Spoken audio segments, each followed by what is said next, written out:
just like that. We need to highlight benefits of getting them lower value plan. Lower value plans such as upgrading them to 10 gigabytes mobile share with talk and text. Like comparing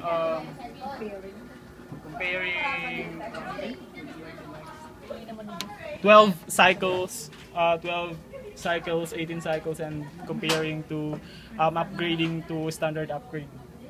Yun. Perfect. 12 and 18. 12 and 18 cycles tapos standard upgrade. And then, alam nyo naman kung paano i-overcome yung objections ni customer based on what we have discussed earlier. So, Oy, ilan ang FCR? Ilan ang FCR mo? ay naku, FCR ko boss 110.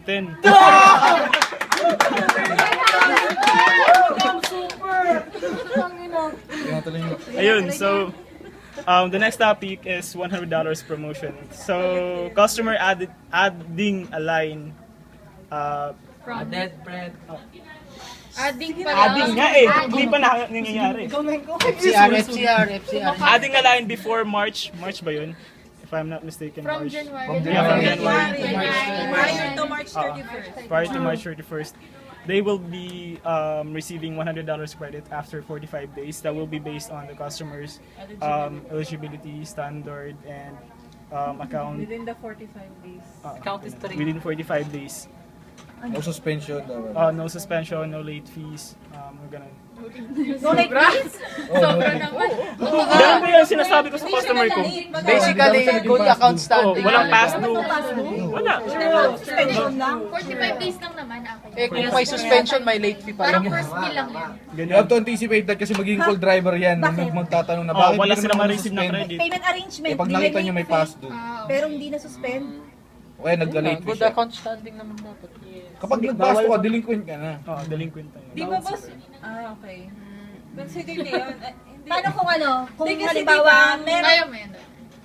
basta maliit sila ng payment, hindi na yun eligible. hindi sa due date? Paano kung naman. halimbawa, Kasi diba, walang late yung fee? late Basta fee- na nakolektahan sila ng late fee. Pero kung walang late, So, late kasi fee, diba pero may payment okay lang. arrangement. May Kasi grace di ba period. yung Okay, late payment fee? arrangement before sila nag-do siya. Isa-isa lang kasi. Isa-isa lang kasi. Yung late fee Kasi hungry learner kami. Wow. My God. So, ito kami nagmamadali sa Hindi, sagot. yung late fee kasi di ba na-assess siya pag pumasok na yung bagong bill Oo. cycle, di pa siya nakabayad. So, as long as hindi siya Di pa yan na-assess ng late fee. so carry pa yun. Carry pa. Mas importante yung delay ko sa mga ka-account. Ha? Siyempre nandun Tagal mo yung subo mo. si Kevin, friend, yun nandun pa rin ang courtesy. Sanay kasi lagi may subo kaya. Don't talk on your mouth. Nandun pa rin yung courtesy at oxygen. Ganon, friend! Joel! Taong ina mo! Hindi mo iniwan pag si Kevin yung Sige na. Okay, next after yung $100 promotion, yung I can help you with that for iPhone. Kasi meron na tayong shortcut to avoid customer being transferred to Apple. So, based on my CSP, meron tayong iPhone Hub at meron dung link para dun yeah, iPhone Hub. Apple iPhone sabi, 09910. Apple Resource. yun, yun, basta yun. Ano ba yan? Research nyo lang, nandun yun sa iPhone Hub, dun yung nakikita yung link. Ano yung makikita doon? Sa iPhone Hub. Ano makikita? iOS troubleshooting and services. Okay, kung ano yung base dun sa Apple, kasi pag transfer mo yung customer, kung ano yung tinitingnan ng Apple representative, dun makikita yung base dun sa iPhone. Yung parang Apple Resources. So no need to So transfer. accessible ba yun sa customer o accessible sa agent? Accessible sa agent. Hindi naman no need to transfer, minimize transfer. O hindi naman no need transfer, i-minimize lang yung transfer.